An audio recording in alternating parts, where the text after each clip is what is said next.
नमस्कार। टाइम्स हिमाचल के लिए आज दिन भर में हेडलाइंस के साथ मैं सपना शर्मा आपका स्वागत करती हूं। पेश है आज दिन भर की मुख्य खबरें। प्रोफेसर सिम्मी अग्निहोत्री जयंती समारोह में बोले मुकेश अग्निहोत्री, हरोली के बच्चों के उज्जवल भविष्य को समर्पित है हमारा हर प्रयास। विपक्ष के नेता जयराम ठाकुर ने सीमेंट पर टैक्स बढ़ाने के निर्णय पर सरकार को कोसा, कहा तुरंत वापस ले निर्णय। स्वास्थ्य मंत्री धनीराम शांडिल ने हृदय दिवस पर स्वास्थ्य दिनचर्या अपनाने की अपील। तहबाजारियों के मुद्दे पर विधायक हरीश जनार्था ने व्यापारियों से की बैठक, नहीं हुआ बाजार बंद। ऊना के पूर्व विधायक सतपाल रायजादा ने केंद्र के जीएसटी कम करने के निर्णय को धोखा कहा, बोले गुमराह कर रही है भाजपा सरकार। धर्मपुर और बिलासपुर पुलिस ने पकड़ा चिट्टा, सप्लायर किए गिरफ्तार।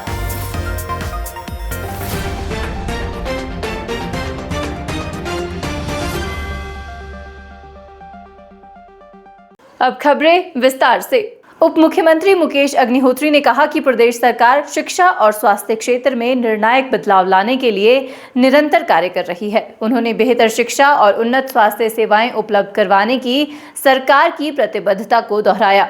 वे आज हरोली उपमंडल के पालकवाह ऑडिटोरियम में आयोजित प्रोफेसर सिम्मी अग्निहोत्री जयंती समारोह में बतौर मुख्य अतिथि बोल रहे थे।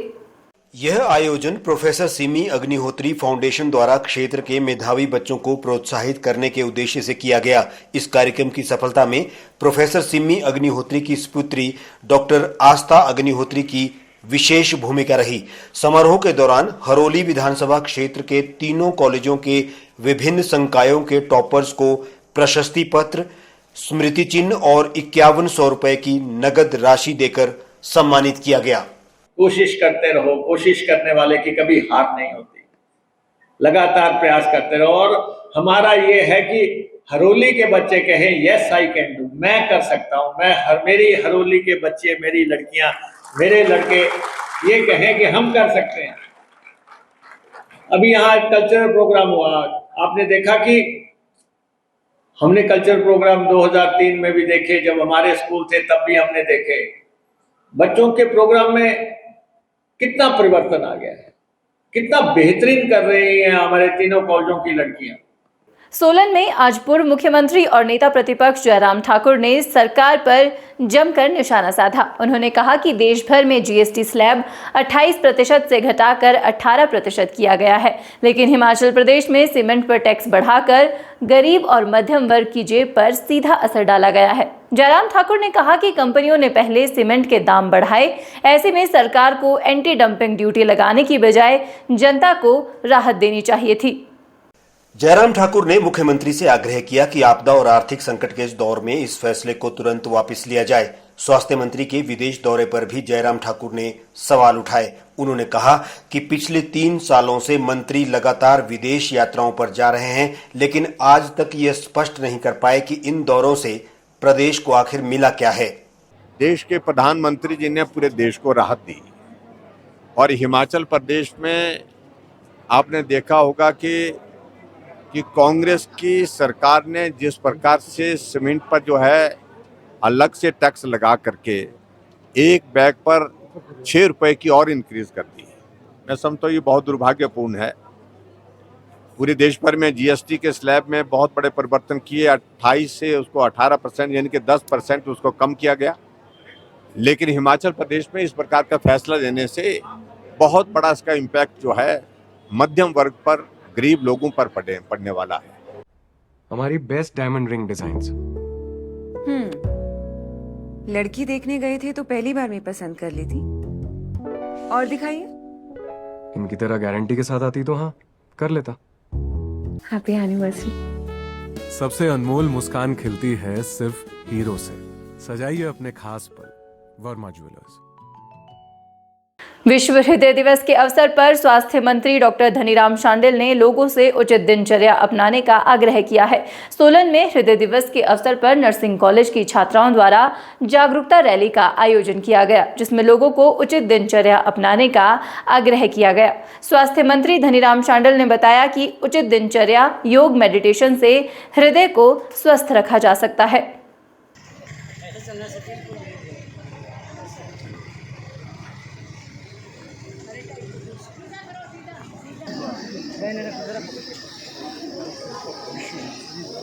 बहुत ही अच्छा इन्होंने प्रयास किया है. I must compliment all the children and those who have moved this very good sort of एक प्रकार से मूवमेंट ही कह लो.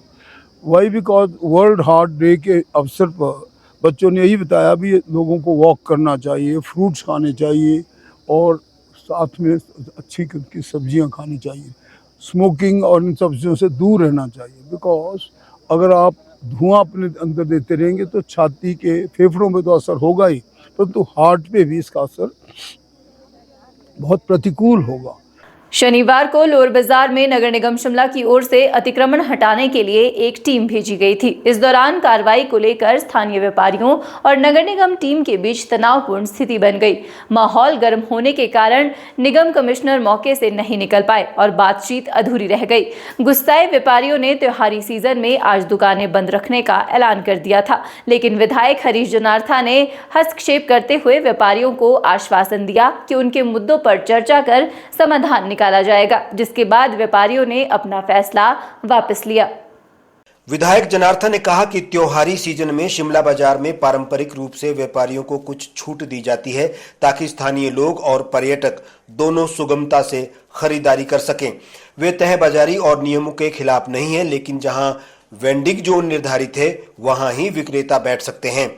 विधायक ने व्यापारियों से अपील की है कि वे बाजार बंद रखने के अपने आह्वान को स्थगित करें, क्योंकि प्रशासन और सरकार दोनों उनकी समस्याओं के समाधान के लिए गंभीर है, जिस पर व्यापारी सहमत हुए और आज दुकानें बंद करने का निर्णय उन्होंने वापस ले लिया. कांग्रेस के वरिष्ठ नेता और ऊना विधानसभा क्षेत्र के पूर्व विधायक सतपाल सिंह रायजादा ने भाजपा पर तीखा प्रहार किया है. सोमवार को ऊना विश्राम गृह में उन्होंने कहा कि भाजपा सरकार द्वारा जीएसटी में की गई कमी जनता को राहत भले लगे, लेकिन असल में ये केवल जुमला और दिखावा है. रायजादा ने कहा कि भाजपा नेताओं को कमी का जश्न मनाने की बजाय बीते 8 वर्षों में व्यापारियों और आम जनता पर डाले गए बोझ का हिसाब देना चाहिए.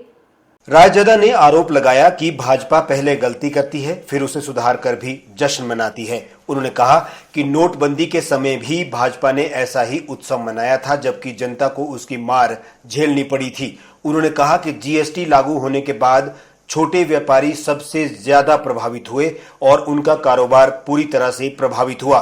व्यापार का ढांचा पूरी तरह हिल गया. अब चुनावी माहौल को देखते हुए भाजपा सरकार दरों में कमी कर रही है और इसे उपलब्धि बताकर जनता को गुमराह करने की कोशिशें हो रही है.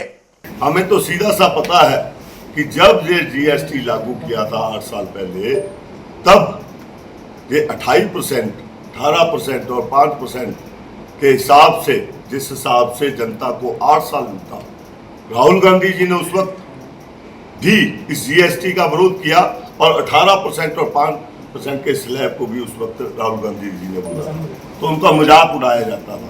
ये लोग जब इनका विरोध किया जाता है तो उन व्यक्तियों का ही विरोध करना शुरू कर देते हैं जो इनकी नीतियों का विरोध करते हैं, जो जनता को लुटने से बचाते हैं या जनता के पैसे का हिसाब किताब पूछते हैं, उनका ये विरोध करना शुरू कर देते हैं. मंडी स्थित भगवती टारना श्यामा काली का मंदिर श्रद्धालुओं की श्रद्धा और आस्था का केंद्र है. माता श्यामा काली का ये मंदिर मंडी रियासत की विजय के प्रतीक के रूप में स्थापित है.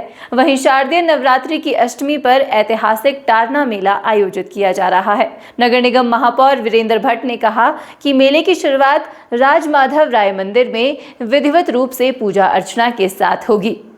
राजमाधव राय मंदिर से शोभा यात्रा टारना पौड़ियों से होते हुए माता टारना के मंदिर तक निकाली जाएगी. मेयर वीरेंद्र भट्ट ने कहा कि मेले को भव्य बनाने के लिए इस बार नगर निगम ने कई सांस्कृतिक कार्यक्रम भी आयोजित करवाए जा रहे हैं, जिसमें विभिन्न संस्थाओं और विभागों का सहयोग लिया जा रहा है.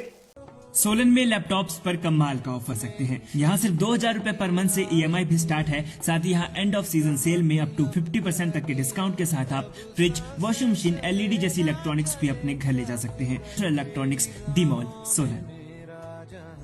मॉनसून खत्म होने के बाद भी सेब सीजन अव्यवस्थित रहा है। एक और जहां बाजार में सेब के दाम काफी ज्यादा गिरे हैं, वहीं एचपीएमसी द्वारा किसानों से खरीदा गया हजारों टन सेब खरीद केंद्रों पर ही सड़कों के किनारे सड़ता हुआ नजर आ रहा है। सेब की इस दुर्दशा का मुख्य कारण ट्रांसपोर्टेशन व्यवस्था का ठप होना और एचपीएमसी द्वारा समय पर नीलामी प्रक्रिया न कर पाना है। भाजपा नेता चेतन बरागटा ने इस पर सरकार को घेरा है।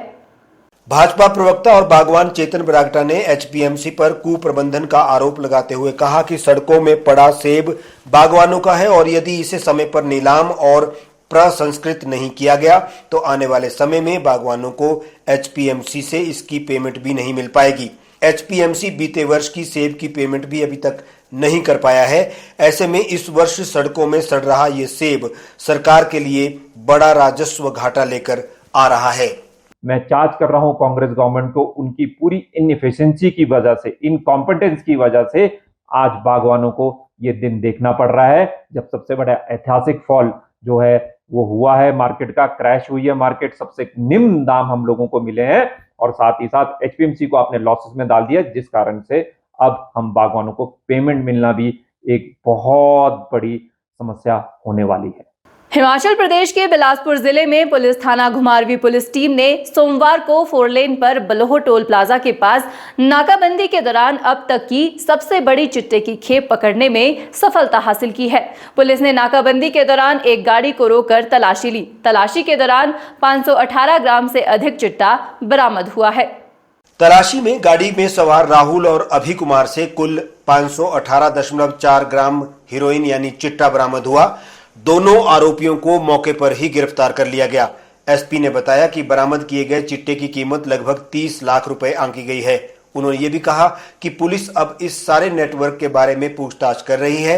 जल्दी ही इस सारे नेटवर्क का खुलासा किया जाएगा।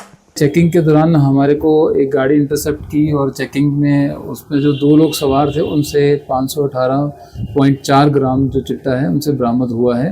आज की जो ये कामयाबी है ये इसका श्रेय पूरी घुमारवीं की टीम को जाता है और हम ये जो हमारा अभियान है ये जो है आगे भी इसके बारे में हम कड़ी में कार्य करते रहेंगे और जो ये स्मगलर्स हैं इनके खिलाफ हमारे अभियान जो है और सख्त तरीके से चलता रहेगा। हमीरपुर के कहडरू क्षेत्र में जल्द ही ग्रामीण विकास विभाग की ओर से ग्रामीण कैफे का निर्माण किया जाएगा, जिसमें महिला स्वयं सहायता समूहों की महिलाओं के हाथों से बने उत्पाद बिक्री के लिए उपलब्ध होंगे। यहां पर लोग हिमाचली व्यंजनों का जायका चख सकेंगे। प्रोजेक्ट पर 1.12 करोड़ रुपए खर्च होंगे। ये बात उपायुक्त अमरजीत सिंह ने कही। उपायुक्त हमीरपुर अमरजीत सिंह ने बताया कि ये स्थान शिमला मटौर एनएच के किनारे है। ऐसे में यहाँ पर पर्यटकों को घर जैसा खाना ग्रामीण कैफे में मिल सकेगा। इसके अलावा ग्रामीण क्षेत्रों के दिनचर्या से जुड़े अन्य उत्पाद भी यहाँ उपलब्ध होंगे। डीआरडीए हमीरपुर की ओर से राज्य ग्रामीण आजीविका मिशन के तहत इस प्रोजेक्ट की प्रपोजल तैयार की गई है। हमीरपुर जिला में लगभग 2738 स्वयं सहायता समूह काम कर रहे हैं, जिनमें अधिकतर महिलाएं हैं और ये लोग अपने विभिन्न प्रकार के उत्पाद तैयार कर रहे हैं और उसके अलावा इनको 18 क्लस्टर लेवल फेडरेशन में भी इकट्ठा किया गया है, जो कि हर विकास खंड में 3 या 4 क्लस्टर्स उनके बनाए गए हैं जिनमें समूहों को जोड़ा गया है। ये देखने में आया है कि इन स्वयं सहायता समूहों का जो उत्पाद है उनकी बिक्री के लिए कोई अच्छी आउटलेट पूरे जिला में होनी चाहिए जहां ये अपने उत्पाद रख सकें और जो आने जाने वाले लोग हैं, स्थानीय लोग हैं, चाहे पर्यटक हैं, वो इनके जो उत्पाद हैं उनको खरीद सकें।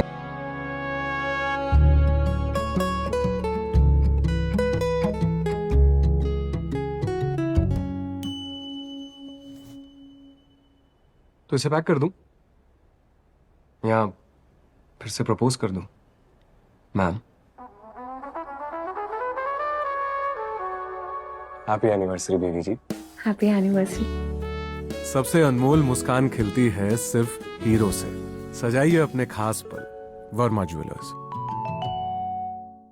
जिला ऊना के बसदेहड़ा की बेटी सिमरनजीत कौर ने साबित कर दिया कि सपनों को साकार करने के लिए हालात नहीं बल्कि हौसले मायने रखते हैं।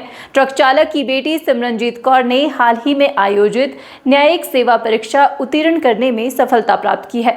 उपलब्धि से सिमरनजीत कौर के परिवार व जिला ऊना के लिए गर्व का क्षण है। परिजनों को आ रही बधाइयों से वो फूले नहीं समा रहे हैं। सिमरनजीत कौर ने अपनी प्रारंभिक शिक्षा डीएवी पब्लिक स्कूल महतपुर से प्राप्त की है। इसके बाद पंजाब विश्वविद्यालय से एलएलबी की पढ़ाई की, वहीं एलएलएम की पढ़ाई भी पूरी की। सिमरनजीत कौर ने कहा कि उसका लक्ष्य न्यायिक सेवा में जाने का था, अब उसे सफलता मिली है। First of all I am very proud daughter कि मेरे फादर ट्रक ड्राइवर है, but instead he never let us feel that. उन्होंने हमें क्वालिटी एजुकेशन प्रोवाइड की है, नो मैटर कितना हार्ड वर्क वो करते हैं, he never shows that to us. मेरे लिए सर उन्होंने हमेशा हमें, जैसे मेरी एजुकेशन भी MIA DAV स्कूल से हुई है, उसके बाद मेरी पोस्ट ग्रेजुएशन और मेरी graduation Punjab university department of UILS से हुई है, तो उन्होंने कभी भी हमें किसी भी चीज़ की कमी फील नहीं होने दी। वहीं परिजनों के मुताबिक उन्हें अपनी बेटी पर बड़ा नाज है। उनकी बेटी ने उनका ही नहीं, अपने गांव का, अपने जिले का और अपने प्रदेश का नाम रोशन किया है। परिजनों के मुताबिक बेटी के जज बनने के बाद बाकी बच्चों को भी मोटिवेशन मिलेगा और वो भी आगे बढ़ेंगे। ये जो जज बनने का सपना हमने लगभग 9 साल पहले देखा था जी। तो जब ये 9th में थी तभी हमने डिसाइड किया था कि हमें जुडिशियल सर्विसेज में जाना है। स्टेट क्लियर नहीं थी, लेकिन ये था कि जुडिशियल सर्विसेज ही करनी है। फिर जैसे हमारे दादाजी थे, वो जॉइंट डायरेक्टर थे, तो कुछ उनसे हमें शिक्षा मिलती रही जी। तो उनका रहन सहन देखा हमने कि ये बहुत अच्छी सर्विस है, नेशन की सर्विस है। तो उसके लिए बच्ची पढ़ती गई जी। 10th में भी अच्छे नंबर है, +2 में भी। तो अगर पढ़ने की बात की जाए तो जी मतलब हमने तो इसको रात को 2 बजे 3 बजे तक भी पढ़ते हुए देखा है। आज दिन भर के लिए बस इतना ही। ताज़ा अपडेट और खबरों के लिए आप बने रहिए हमारे साथ, देखते रहिए टाइम्स हिमाचल। हर अपडेट के लिए हमें फॉलो करना ना भूलें, क्योंकि हम हैं सच की राह पर सबसे आगे। फेसबुक के साथ साथ अब हम यूट्यूब और इंस्टाग्राम पर भी उपलब्ध हैं।